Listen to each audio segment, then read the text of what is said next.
সকালবেলা ঘুম থেকে উঠে ঢাকা চক্ষু হসপিটালের উদ্দেশ্যে রওনা করলাম। আসসালামু আলাইকুম, সবাই কেমন আছেন?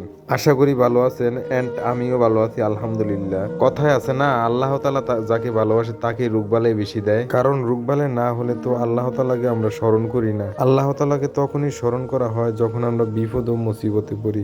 বিপদ ও মুসিবত দিয়ে আল্লাহ তাআলা বান্দাকে পরীক্ষা করে আসলে বান্দার ধৈর্য কত। আর আল্লাহ নিজেই বলছেন ধৈর্যশীলদের সাথে আমি আল্লাহ আছি। তাহলে আমাদের হতাশা কোথায়? আল্লাহ তাআলা নিজেই তো আমাদের সাথে আছেন। আসলে হতাশার কোনো কারণ নেই, কারণ যে আল্লাহ আমাদেরকে এত এত নেয়ামত দিয়ে পরিপূর্ণ রেখেছেন, সেই আল্লাহ চাইলে আমাদেরকে সুস্থ রাখতে পারবেন ইনশাআল্লাহ। তো যাই হোক, আজকে চলে যাব হচ্ছে ঢাকা মিরপুর চক্ষু হসপিটালে। চক্ষু হসপিটালে যাওয়ার জন্য অলরেডি আমরা চলে এসেছি 20 মাইলে। 20 মাইল এসে অনেক সময় ধরে দাঁড়িয়েছি রাজধানী গাড়ির অপেক্ষায়, আসলে কোনো গাড়ি পাচ্ছি না। পরবর্তীতে গাড়ি পেলাম, কিন্তু আমিনবাজারে যায় এত পরিমাণ জ্যামে বসে থেকে অবশেষে মিরপুর চলে আসলাম চক্ষু হসপিটালে এসে আমরা ডাক্তার দেখানোর পরে একটু একসঙ্গে বসে আড্ডা মারলাম, কারণ সব সময় তো আর এরকম সময় পাওয়া যায় না। তাই আজকে সময় পেলাম, এই জন্য একসঙ্গে বসে একটু আড্ডা মারলাম।